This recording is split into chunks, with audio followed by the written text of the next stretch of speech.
Hi, Phil Schonberg, Fastpitch Power.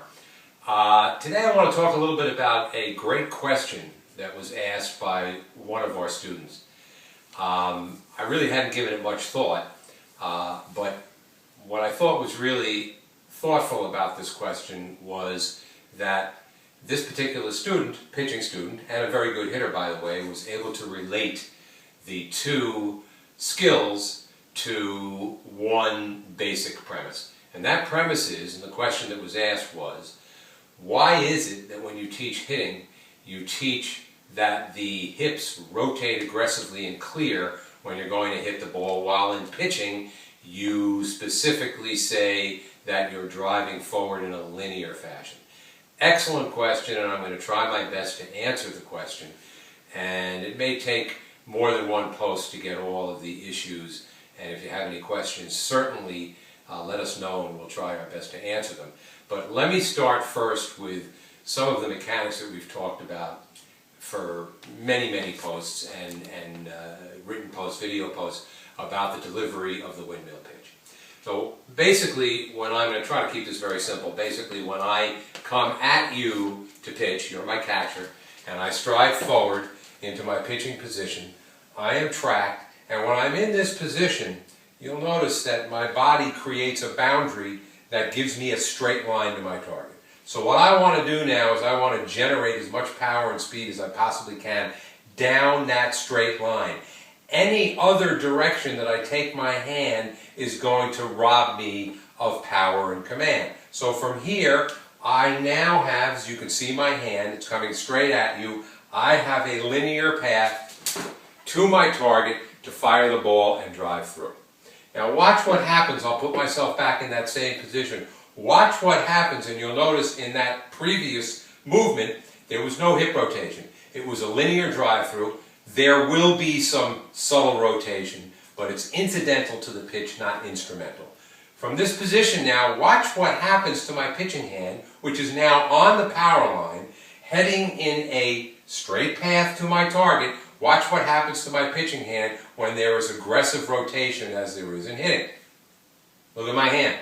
It's now off the power line, and that means that I have to make some kind of adjustment while my arm's going around at 55 miles an hour, hopefully, to get my ball to a 17 by 20 inch approximately square that is the strike zone. So the aggressive rotation of my hips is going to move my hand in a direction that I don't want it going. I want all of my power and energy when I'm delivering the pitch to be aggressively forward.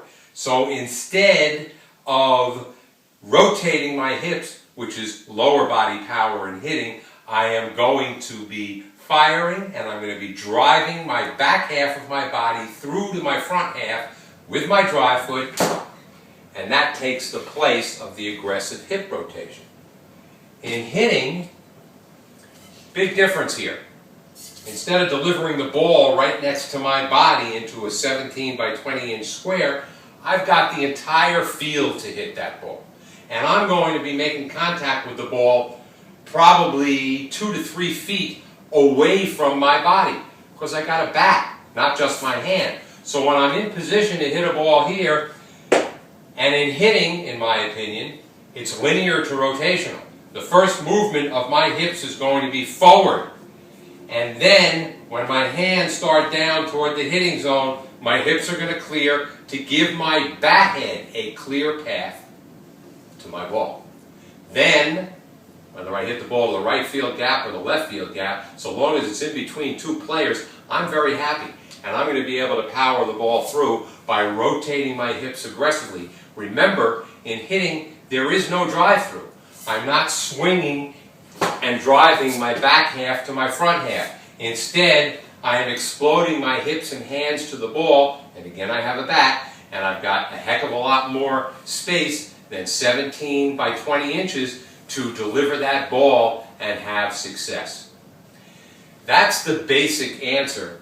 There are other issues that have to do with lower body involvement and upper body involvement, but I want to make sure that everybody understands that when we talk about linear path in pitching, what we are ultimately trying to accomplish is to have the maximum amount of power with the maximum amount of command going in a straight line toward our target.